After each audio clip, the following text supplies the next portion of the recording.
Good afternoon. I am Jeff Branch. I'm the President and CEO of Lutheran Social Ministries of Maryland. And this is my partner, Steve Powell, our Vice President of Finance and Information Technology. Wanted to welcome all of you to the Lutheran Social Ministries of Maryland Leadership Series, where we interview key leaders amongst our team and hopefully give you a little insight into who they are. So our questions, if you recall, are a series of questions that are professional and personal. And we try to mix a little bit of both so you get to know the individual. So I may ask a few follow-up questions along the way that hopefully will throw Steve for a loop. See him scramble a little bit today, but I'm excited to introduce him to you. Many of you may know him already. He's been here for a little while, but what we found is that we've introduced a number of new residents over the past year, and you know, at times people fly under the radar, and I can't say Stephen's always done that, but just in case you've missed them, I want to introduce him to you here today. So we're going to start a little bit with the personal side first, and so I'll throw you a softball, Steve. Please tell us about your family. Oh, okay. Well, I have a wonderful wife and 2 children. My son just, I guess last year, finished community college, isn't sure what's next, and beginning to explore what might be next. And in the interim has a job that pays his gas bills, so that's good. And I have a daughter in high school. She's a junior. She plays lacrosse and soccer, and so we've been, even in this COVID environment, going to tournaments. Only one parent on the field and a lot of different rules. And college visits have become virtual instead of really getting a feel for the school and going present. Did a lot of drive-bys, but you don't get that sense of being in a college environment when the sidewalks are empty and the buildings are all dark. It's a little harder. I know with my oldest in college, that's been the part of the experience she misses the most, so it's a little bit tough. Yeah. So is there a college that your daughter's leaning towards? She seems to have found this corridor in Virginia. So she's been looking at Roanoke College, which is a sort of a mid-sized college, and very interested there. Randolph-Macon. I said no to tech right away. And by the way, folks, that's where Jeff went, so that's kind of a joke. But he was opposed to excellence. Let's just put it that way.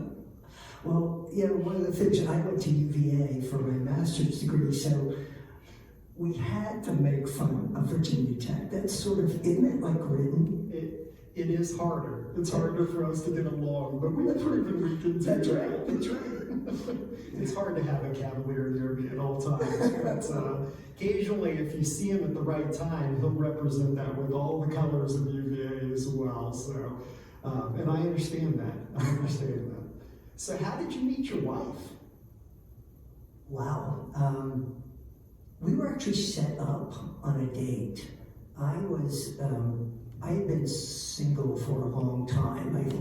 I was 36 when I met Heather.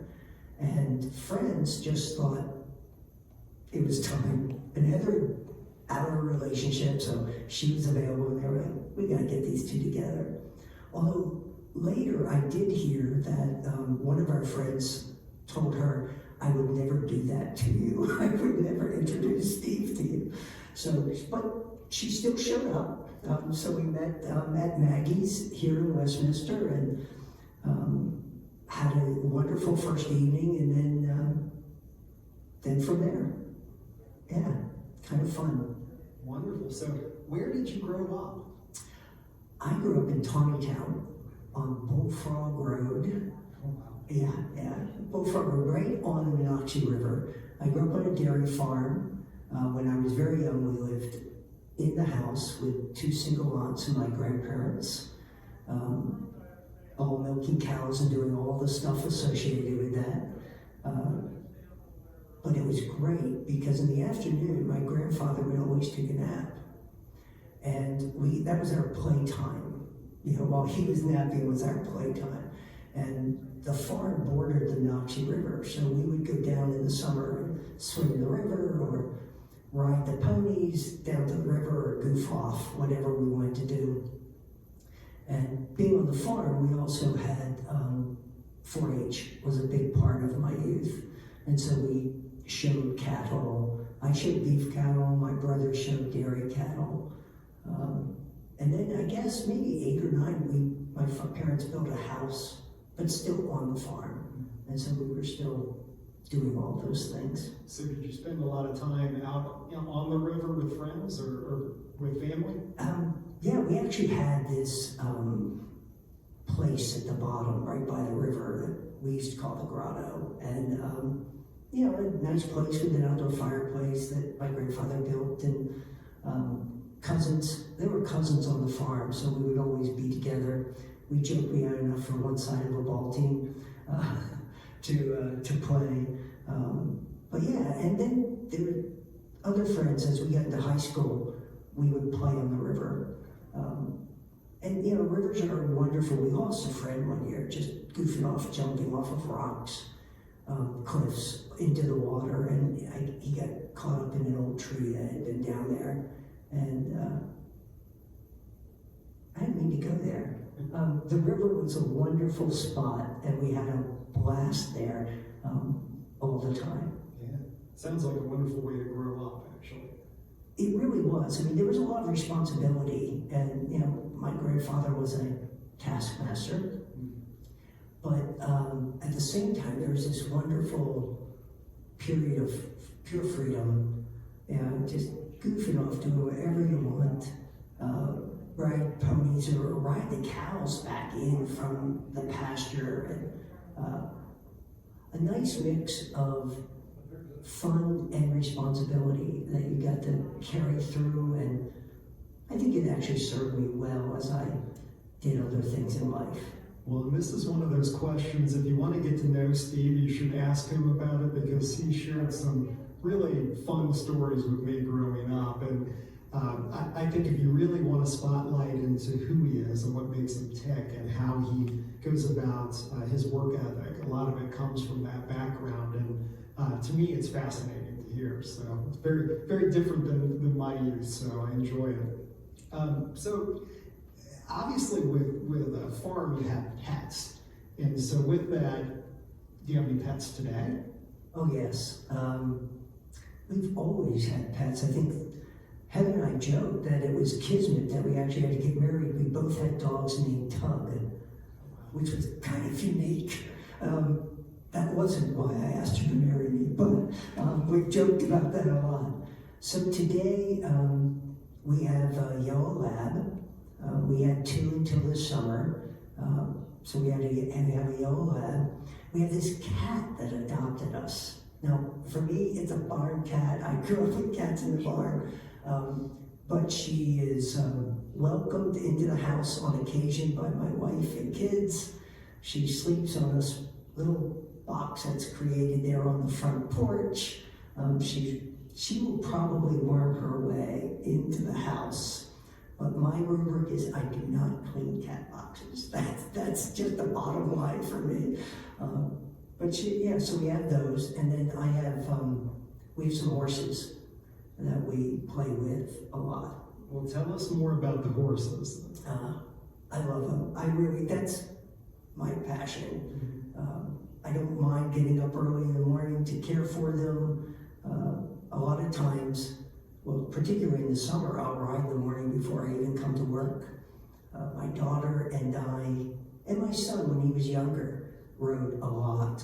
We also fox chased, so you can actually see us a couple of times sitting on that overlook behind at 300, looking out over those hills. You'll see the hounds and horses go by on a Wednesday, so it's kind of neat. But we ride. Evan stopped when he turned about 16, 17. He found cars and girls, and there were other things in his life. My daughter still rides with me. I think that lacrosse and soccer combined limit some of those opportunities, but we regularly will get up in the morning or in the evening when we get home and it's still daylight, and take a ride, and then come back and get focused. Now, I don't have a lot of knowledge of fox chasing, and I've asked Steve many questions in the past year plus now. But I'm curious, though, I don't think I've ever asked you, how do you know where you can ride and who gives you access to those areas, or is it public land? Oh no, it's very much permission granted riding. We have each hunt club has what they call the masters, and a land opportunity or a land committee and territory committee we call it. And you go out and you actually ask permission. And so it's very easy to lose territory if someone new moves in and doesn't want you riding across their land. It could be a pivotal place in your territory that makes it difficult to go around. But we ride in primarily Carroll and Baltimore counties, and with permission of all the landowners. And then every August we have a landowner picnic put on by the hunt club. You know, roast beef and ham and whatever else we might make, and a whole bevy of table laid out there. And we invite all the landowners, and they come. One of the landowners grows sweet corn, and we always get a couple of bags of sweet corn and cook that. And it's a fun time. Games for the kids who come with them. We invite them to bring their families because someday they may have the property, and we want to create that relationship and maintain it, express our appreciation. Now, hopefully everybody heard that, he rides near here, and as I understand it, he's also brought the hunt club here. Yes. On campus at Carroll Lutheran Village. So tell us a little bit about that. Well, at the beginning of every season, there is a blessing of the hounds. And we bless the hounds, the horses, the riders, the landowners that we might not do anything to negatively impact them. We bless the fox. In America, it's a fox chase, not like England. And quite frankly, we want that guy to be around to take the hounds on a ride again another day. And you can almost identify them by their territory. But we brought them up here. I think we only brought half the pack the year we came, so we probably had 20 hounds here. And we had a blessing of the hounds on the lawn. It was really kind of neat. Our masters came, so they had the red jackets and blue velvet collars and managed the hounds, and we had a blessing of the hounds. It was really, really nice. We haven't done that again in a while, but it was a lot of fun. Sounds like something to get back to post-pandemic. Post-pandemic, it would be nice. So talk to us a little bit about your prior work experience, prior to coming here. What were you doing right before you came here? I had worked in Carroll County government for 29 years. I started as the first budget officer for Carroll County. Prior to that, the director of finance created the budget. The budget was about $25 or $26 million back then. In 1988, they created the Department of Management and Budget, and I got to be the director of that. So then we created a risk management function, which we had not done. And so, there were problems with not having a centralized insurance program, a centralized way to address accidents and the like. We created, during my tenure, it's called the Local Government Insurance Trust. It's a pooled insurance arrangement. So that did not exist. We got the legislation, we pulled together members, created the reinsurance program for it. And so there's now the Local Government Insurance Trust. We put together that for health insurance as well. That didn't go quite as well as our liability and property insurance program. I'm not even sure that still exists today. We created the grants program, which has been really kind of neat. Both helping government agencies securing federal and private foundation grants to support anything from aging to new thought processes in forest conservation or stormwater management. But we also supported a lot of the private nonprofits that existed in the county. Food Sunday, making sure that people in our community have the necessary food that they need in order to just live well, not lavishly, but meet their needs. There's the homeless shelter system program. Now, I believe they've now contracted for their own grants writer, but we used to write grants for them to help with, we had a men's shelter, a women's shelter, and a family shelter, and tried to keep them separate. The women's shelter often had their children with them, and usually there were a lot of reasons why they came there in the interim, but we were able to create that program, which was kind of neat. We did a lot with, I am LEED certified, which is kind of a lean certification. Six Sigma, some of the business folks might know it under those terms. So we did a lot in terms of process management. For the organization, I created a team from various departments that would sort of lead projects throughout the county. I think the favorite task when we brought those teams anywhere were the spaghetti maps, where you draw how someone moves throughout the day so that you can create more efficient staging areas, or product availability. You think of vehicle maintenance, and we had a big vehicle maintenance division.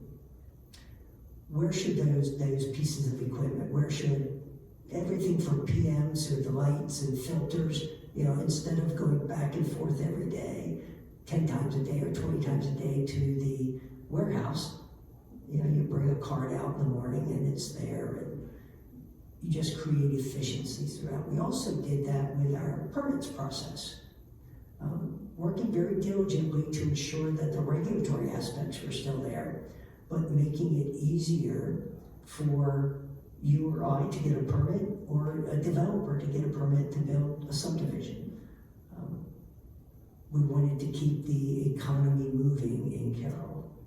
And that permit part, I hope, perked everyone's ears at both communities. That obviously that comes in handy, knowing that process as well as Steve does, and being an active player at the county level, and truly shared a lot that you should be proud of, because I know sometimes government roles are roles that are easy to take pot shots at, but obviously hearing all the wonderful things you've done, it's hard to ignore the positives that are out there.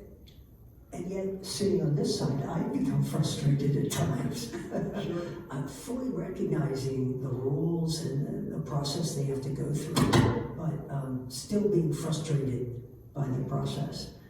I think it helps me not express that frustration in the same way. After I was Director of Management and Budget, I was able to become the county administrator. Called it a different title, but essentially the county administrator, and worked with the elected boards of commissioners to ensure that they understood all aspects of the legislation before them, and help them then manage the organization in compliance with their goals and priorities. So that was a lot of fun. Had a great group of people I worked with. We did some wonderful things. Carroll County, not one of the biggest counties in the state, had the second highest circulation in the library of any in the state of Maryland. We had some of the strongest Department of Aging programs for our seniors. Third Baltimore metropolitan area, third in terms of our Board of Education and testing. Just remarkable results when our spending was in the bottom third per resident. So this county has done a lot to be very proud of in terms of the services it offers to its residents. There are always more. There are always things people would like to do and to have, but this county's been able to offer quite a bit on and being fiscally responsible at the same time. Well, if you're ever wondering what Steve and I talk about when we're behind closed doors outside of finance and the things that he's directly responsible for, a lot of it's around process and systems. We have quite a few conversations about how to streamline systems and how to make them more compliant. And to both of us, that's a very important administrative part to operating this organization. So how do you make that jump to senior housing? What gets you excited about senior housing? We'll talk about how you made the jump first. Okay. Oh, how I made the jump?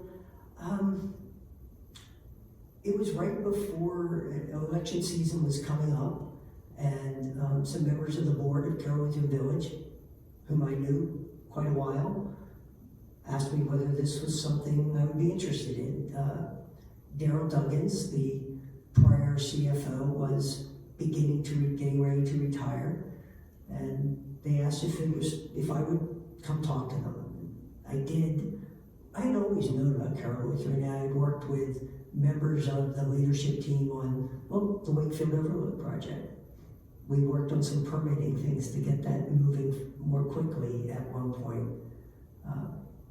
I like the concept of senior living. I like the concept of folks being able to move into a community and offering assurance to their families that they've got a plan. I know a new term for continuing care is a life plan community. Yes. Not sure how I feel about that, but the underlying concept is really very nice. I mean, it provides a sense of comfort to your family to know that you can be actively engaged while you're independently living. You need a little bit more support. You move to assisted living and still being actively engaged. There's programming and stuff at every level of living here. And then the residents, when they need more care and move into the skilled nursing facility, there's still a sense of programming, and it's about living. I think that's what I like most. It's about living. From the moment you move here, whether it's incredible dining, or whether it's playing poker on Friday nights, wine tastings, whatever you're into, quilting. We were talking today as we were, there used to be a group of women that were made quilts every year. We raffled them off. I know that existed up until at least a few years ago. But whatever you want to do, although we don't have a stable, I'm just saying, we don't have a stable, so it's hard for me here. There's one close to you. Okay. But whatever you're into, there's opportunities to find a group of similar people and just really explore what you want to do, or do something totally different. Oh, I couldn't agree more. I think value proposition, as we all know, is the care side of things. That's really our spine or backbone. But to me, it's what you were just talking about. It's the life piece of this. It's reintroducing you to those hobbies that maybe you put on the shelf for a little while, or introducing you to group plans or projects that you can get together with new friends and neighbors. And to me, those are those things that really invigorate people. And hopefully the services that surround them are at a level that is complementary, and people truly enjoy life and enjoy living here, because that's we want people to have fun at the end of the day, beyond getting what they need. There was a early governance committee of the board that met prior to your tenure, and they created this Wordle, which is just, what words come up the most, and you put them in neat colors and different sizes and fonts of words. But she's actually on the board. Norma Walgrove used that word fun. And the rest of us were talking intergenerational and much more kind of esoteric things. And I remember her sitting down at Bell Cedars and just saying, what about fun? I want to have fun. And I thought, that's really it. We all want to have fun in our lives. And she just put the period or the punctuation to that during that process. I would say with most residents that I've gotten to know, and even my parents as they're looking for community, it always comes back to that word. It comes back to being able to do the things that you love to do. And so to me, that equals fun in any given way. And so it's being able to create that atmosphere where you can achieve that, I think is the ultimate goal. So how would you describe your role as Vice President of Finance and Information Technology? I think we're a support group. You know, the real mission of the organization are the folks who touch our residents every day, who make the fun, or who facilitate the fun, or take care of residents when they're in skilled care and need that sort of daily attention. And my role and the role of finance and technology is to ensure that the underlying financials are there to support it, and to ensure that the technology, and we're moving to a much more technologically advanced way of delivering services every day. And think about COVID. You know, we call or get on the web and make our menu selections. You know, it's just a different world. We have the health safety devices. I think most of us probably know it as health sets throughout the community. And we need to know that when we pull that cord, that there's someone responding on the other end, and that all the technology between that wireless cord, you know, in your bedroom connects to security. And so I see us really as being a support. I think I sometimes am called Dr. No or Mr. No, but only, you know at the moment. You know, if it's a good idea, we'll figure this out, but you know, maybe not tomorrow, you know. One of my favorite things about going to a meeting with Steve is when we start talking about money.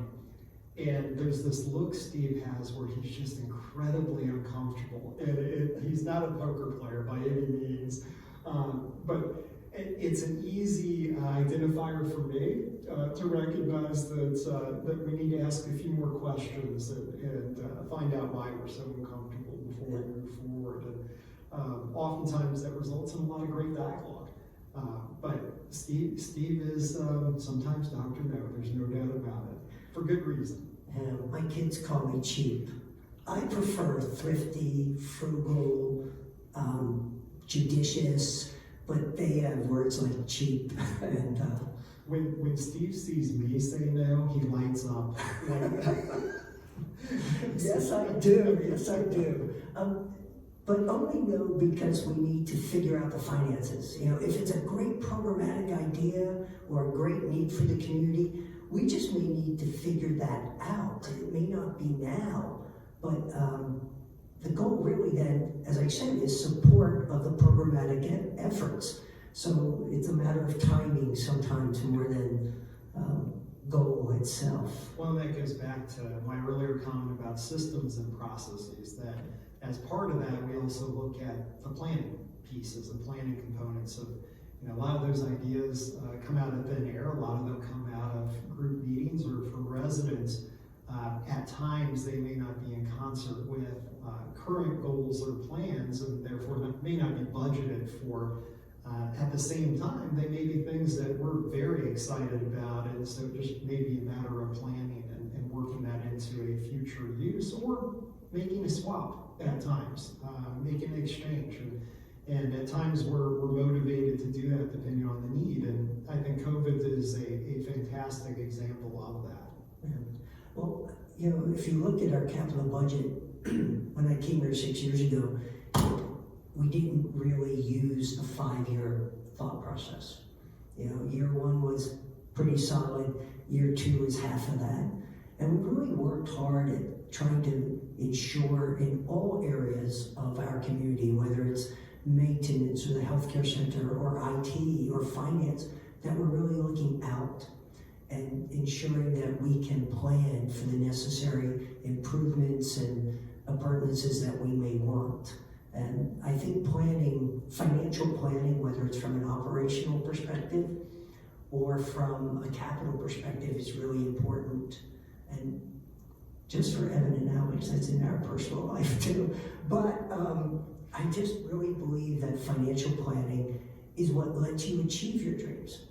You know, if you don't plan it, oftentimes you won't be able to achieve it. Right. Yeah, and Evan and Alex are his children. Oh, just I'm so sorry, just so yeah. you know. I just thought they might watch, and I just wanted to get that in there. So what have you been focused on the most in 2020? Well, for IT, we have an aging Wi-Fi system here in Carroll Lutheran Village. And we have been trying to work with vendors and suppliers to identify how we might go about replacing the Wi-Fi system. The fiber technology, came after Carroll Lutheran Village was built. And so it has such great capacity and such great longevity that we really want to move to a more fiber-oriented Wi-Fi system. Now, Wi-Fi, everyone thinks, and correctly said, that it somehow skirts through the air, but eventually it all comes back down to a wire someplace. And what we want is that wire to be glass and have that fiber capability. So we're working on that. We bought a new electronic health record system a year or so ago and migrated our billing system and some other systems into that point code care. And many of our residents may know that term, PCC or point code care. Well, now we need to integrate the rest of our systems. And we have a point of sale, so when you go to the pub or you go to the dining venues, there's a point of sale at the gift shop. Well, that doesn't integrate well right now. And so we're looking at how do we create systems, and that's at end of life.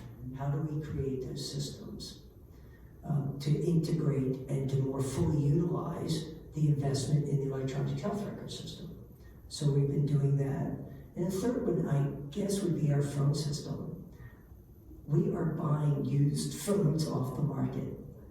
Now, it still works fine, but there will be a time, it's past end of life, where we won't be able to get on the secondary market the supplies we need.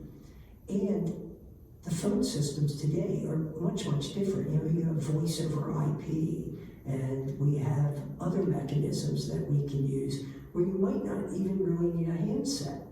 You could wear an earpiece and it comes up on your system.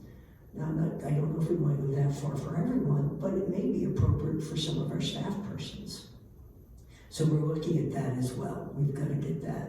Well, and I hope everyone noticed. They're probably wondering, wait a minute, why wasn't he focused on COVID and all of our financial obligations? Well, I'd like to say that goes without saying. And I think that's very important to point out, because one of the things we've been talking about as a team is that we have to keep our other projects moving forward. That's a sign of a healthy, quality organization in terms of not letting one thing, even though it's quite a big thing, obviously, sideline us or sidetrack us. And so, I can tell you that we spend an exorbitant amount of time talking about COVID in a variety of different ways. However, as Steve's illustrating, it's a great example of how other departments look right now. I think all departments have plowed forward with a variety of projects that were either already planned or that came to us as we're working through the various challenges that we have here organizationally. And so I'm very proud of that, and some of it you may not have known, because as Steve mentioned, those are things that you may not see, you may experience them. Hopefully they've improved your service overall. However, it's something that takes a lot of time, a lot of work, a lot of effort from not only Steve but the team. And COVID certainly not escaped our efforts. As a matter of fact, all three gentlemen in IT have been hit by COVID, affected by COVID. Not all have had it, but have been affected and had to quarantine. In finance, we're working with Dr. Buchanan in philanthropy on the payroll protection program. We're just now in the process of starting to apply for that forgiveness. We've had to create the reports for the CARES Act money, which is what helped us buy the protective equipment that the nursing staff and others are using, helped us set up the little screening, not little, but the screening program at both communities. So we've been monitoring those, and there are reports that we have to do quarterly on that. So COVID's very much a real part of our daily life here at the villages, but it doesn't stop everything else that we've been trying to accomplish. And not to mention, I know we see less residents, especially in the admin areas where Lutheran Social Ministries is housed. But one thing you would notice if you came by to visit is there's far less team members. And that was a conscious effort. While we have some finance and accounting people here on site, a vast majority are working remotely, and we've continued that theme across a number of disciplines. The idea there is to reduce potential infection that we may experience from people coming in and out of Carroll Lutheran Village in particular, but also out of both communities. Very important to us to keep an eye on their safety as well as the rest of us who are here each day. But even that created a layer of change that we had to work through. So it's been quite a bit that I would say finance has endured this year. So let's look forward. Think about 2 to 3 initiatives that you'd like to accomplish over the next year or get started. This is going to sound very boring, but I'm finance, so what do you expect? We need to change our general ledger system. It is a legacy system, and that's a nice way of saying old and outdated, past its prime. So we really need to do that to become in concert with the capabilities of PCC and the like. That's important for me from a finance perspective. We're also just about ready in next year to begin a paperless payables process, which also might sound rather boring to some folks. But if you can eliminate the paper aspect of a role, then you can move the role more quickly. And that's what we're looking for. That's one of those process things. And I have to give real kudos to finance for moving this project forward, even as we're doing a bunch of other things. So that's been kind of neat. Those 2 things need to really happen to set the stage for whatever LSMMD, CLV, or LVMG want to do in the future. We have to have that underpinning. Similarly then, in IT, I don't want to get too much, but there's actual servers that some systems use. It's actually a computer that sits in a room that does everything. And then there's cloud-based systems, which there's no physical presence to them. It's all an electronic presence. Now somewhere, even in cloud-based systems, there's a hard drive. There's actual physical equipment, but it's not on our site. And as most of our applications, our electronic health record system is cloud-based. Our HRIS system, the Human Resources and Payroll system, is cloud-based. As we begin to move forward, companies are creating many more cloud-based solutions than they are server-based solutions. And so we need to migrate those systems in that direction. And I'm excited, we've been doing this evaluation with Hartman Executive Advisors. They're looking at our current information technology capacities and our technology. They've interviewed, I think, most folks, most departments in the communities, and said, where do you want to be? What do you see in your field? And then what are the IT underpinnings that are needed to have that happen? And so at the end of this assignment with them, we're going to have a roadmap. How do we move forward? How do we ensure that the solutions that we develop for problems today are scalable? As LSM&D grows, how do we make sure that we can utilize the same technological solutions in different communities, or even better utilize those solutions within our current communities? So those are some of the things I'm thinking forward with. And I think that last part is really key to cue in on from a scalable perspective.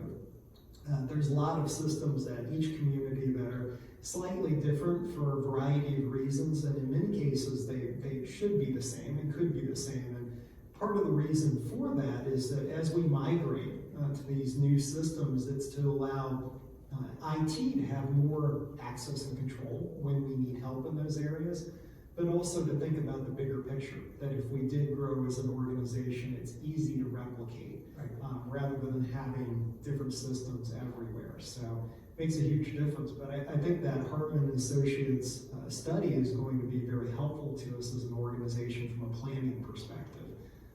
Certainly there will be things that we want to jump on today. I'm sure a whole page full. And Steve will remind me we don't have that kind of money. However, if we plan accordingly, we can tackle many of those projects. So I'm excited about that process. So wanted to jump to something that I think if you asked any of us, we have that one question that we're asked the most, whether it's by residents or team members. So what's the one question that you're asked the most in your role? By residents, are we in good shape? All the time there, are we in good shape? I'm walking down the hall or outside when we could do that. And the answer is yes. Do we have some challenges? Certainly. But we're taking them head on, and we're managing them, and we're creating a stronger organization every day. So, and another question I get asked right now all the time is about the rate increase. Yes. Is it compounded? Is it 5%, or are we going to take this 1.5% on the 3.5%, and it's not compounded? That was asked me just this morning. No, it's a true 5% increase for any of those folks who might be worrying about that. But I think that's it. I get a lot of individual questions from team members about projects that they would like to move forward on. And when do they see that in the capital plan? Which is good. It means we're thinking forward. It means we understand that planning is going to help us achieve needed improvements in our systems or in our processes. So I think those are it. Yeah, and I think that planning piece, it is great that we've got the energy behind some of these projects. But one thing that we know is that at times it's cross-functional, that we need people from a variety of departments to be part of a rollout to see it be successful. And to do any of that takes a lot of time and a lot of follow-up before it is fully functional and operational in a certain way where you're not having to have an all hands on deck approach. And I think that's where, if we're being honest, that's probably where most people get frustrated, is that they have to wait an extra month or two until we're able to align all of our resources to support something. But I would equally argue that it's better to roll it out well than stumble through it and have a number of projects kind of stumbling along. And I'll go back to the earlier comment about monthly service fees. I know many of you don't enjoy receiving those letters. I can tell you there's an equal amount of consternation on our part. We know there will be a lot of questions, and it's something that we take very seriously each year, and it's something that we try to work through as diligently as we can and look for opportunities where we can keep that rate increase as low as possible. There are at times challenges that do result in a slightly higher monthly service fee, but we do our best then to provide enough information to at least satisfy the question. It may not make you happy at the end of the day, but we try to at least provide some answers and hopefully move to the next year and see something lower. So wanted to jump back to more personal.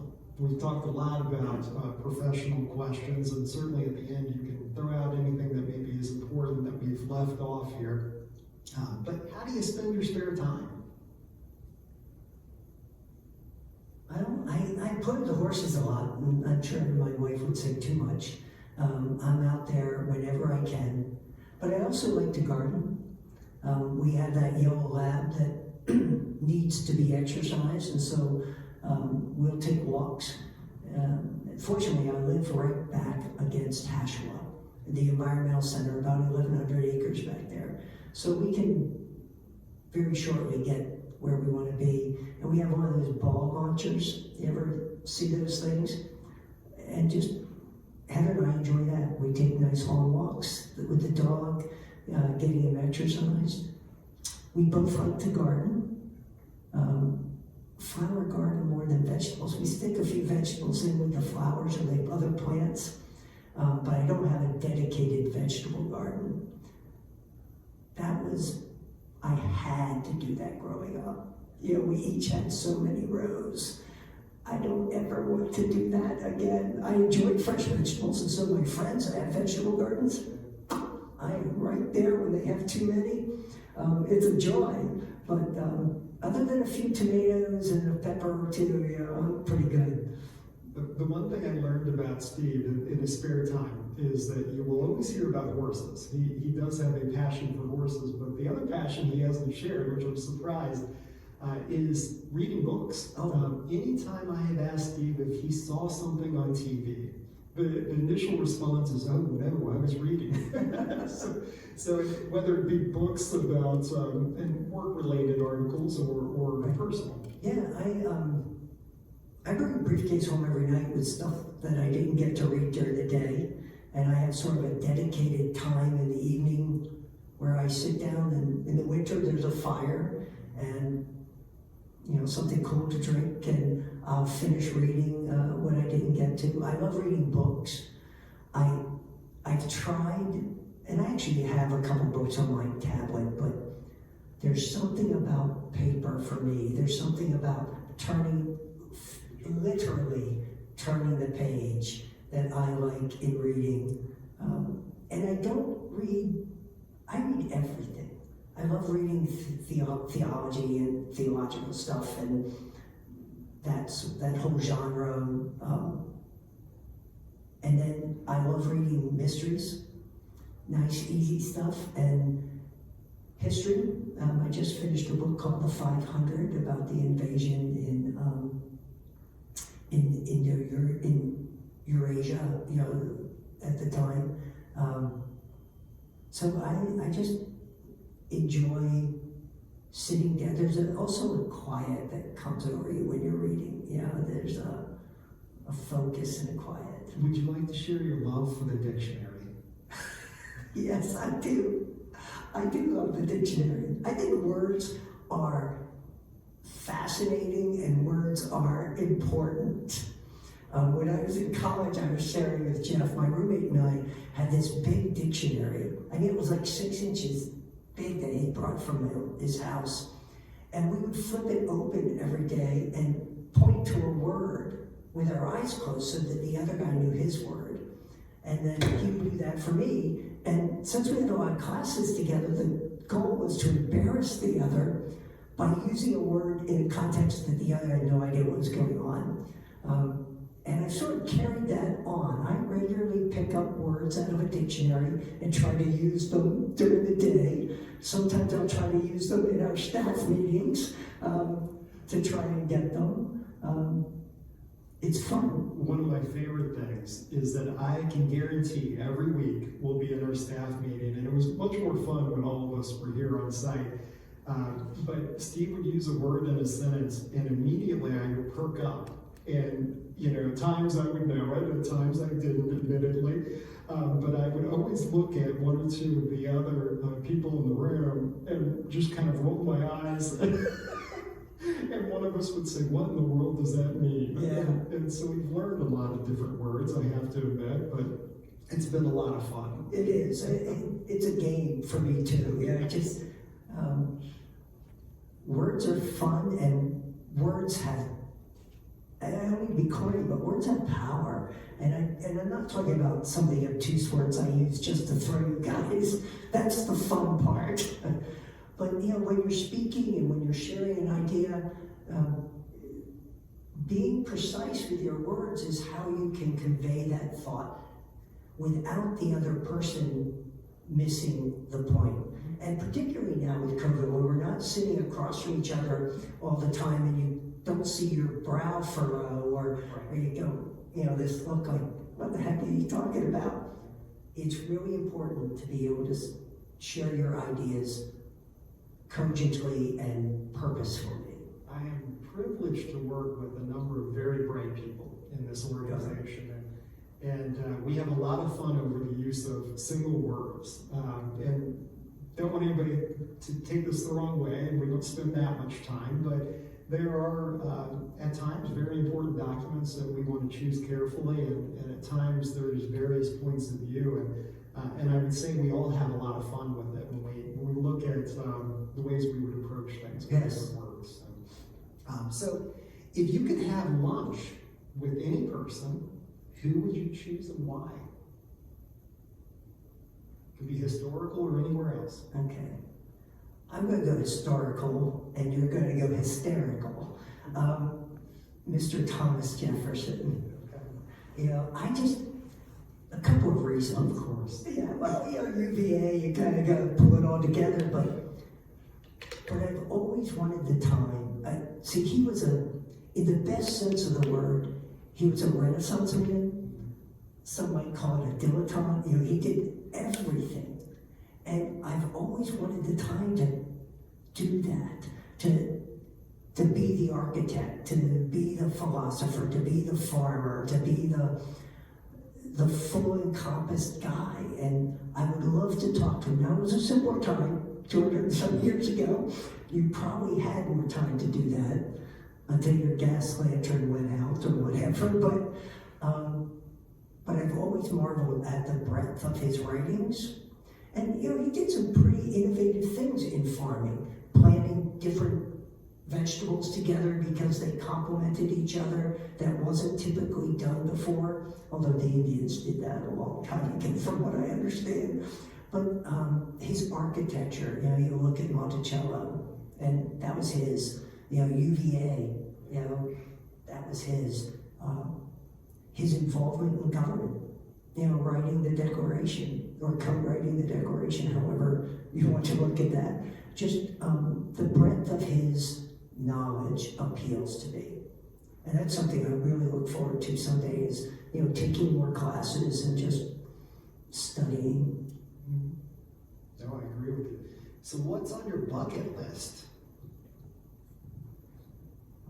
It's one of the things I really want to do, and I'm not sure why, because the only place I've ever taken the train is from here to New York. But I would love to do the Orient Express in that grand style from Paris to Istanbul, to get off and see the sights, and just have that whole experience. I don't eat like that every day. I don't even wear the white dinner jacket twice in my life, but I just find that really fascinating. And then there's one here I guess it's between the US and Canada. It goes from the East Coast to the West Coast and kind of goes up and down through the US and Canada. And the neat thing about that one is you can get off and stay someplace for a couple days and get back on and continue your journey. And I know there's something about that, the style of that travel, the pace of that travel. I can read while I'm on the train. It just has a fascination for me that someday. Class and elegance. Yeah, it does. So, could you live without the internet? Wow. I would like to be able to say yes, but I don't think that's real anymore. I use it every day here at work. I use it personally. I think I've learned a lot through it personally. It facilitates my banking, and if I'm going to be on the Orient Express, I'm going to have to take care of it some way. Right. And I don't think Telegram and doing that stuff is going to work anymore. There's a sort of a romance about living a life that doesn't have all that technology. And so I would like to manage it, but technology is a part of our life, part of mine anyway. I don't think, can you still hear it there? I don't think that I would be living without it. So, change gears again here. If things were normal, where do you like to go out when you go out to eat? So Heather and I have a habit of not always eating in Westminster, because when I was the county administrator, people would feel very comfortable walking up while we were having lunch or dinner and asking me questions. And so we sort of migrate to Frederick or Hanover. There's a really neat bistro in Hanover that serves wonderful eclectic food. You used to bring your own, but they've now got a liquor license, so you can eat there right at the railroad tracks. I think it's the bistro, the Hanover Bistro or something. That's a favorite place. Not sure if it's me. Yeah, I don't know which one of us is crackling, but... So in the past, we'll finish it up with this unless you want to share something at the end. In the past, people were buried with items that they would need in the afterlife. What would you want buried with you so you could use it in the afterlife? My wife, so we can be together. A horse. I would want a horse with me. And books. I would want those. I never thought of the afterlife like that. Just dropped off. Oh, I did? Yeah. Okay. Now is it? Can you hear me now? I've never really thought of the afterlife like that. That's why my mic wasn't working. The cord just dropped. I just thought of it as, from a Christian perspective in heaven. But I know there will be horses in heaven. I mean, why would God create a heaven and not have a horse there for us? The neat thing for me about the afterlife is I think that all of the questions I have today will be answered. I won't need to ask all the questions that I have right now, and there's a list, because it'll all be answered for you. So. I was wondering if I threw you a softball or if you were going to go for the horses. Heather will love you a little bit more because of that. Heather is Steve's wife. So, I do want to thank everyone for being here this afternoon. I'm not sure how long we kept you today. Hopefully it wasn't too long, but I'll throw it over to Steve. Is there anything else you wanted to share about yourself? I'm excited to be here. I guess I do want to share that. It's been a really neat journey. It was a transition for me from 30 years roughly in government to come here. It's been welcoming, it's been fun, it's been challenging, and it's neat to be part of a team that is looking forward. Thank you. Thank you, Steve. Well, that is it for us this afternoon. We appreciate you joining us. I see it's getting a little darker outside, so I hope everyone enjoys the evening, and we look forward to next time. Take care, everyone.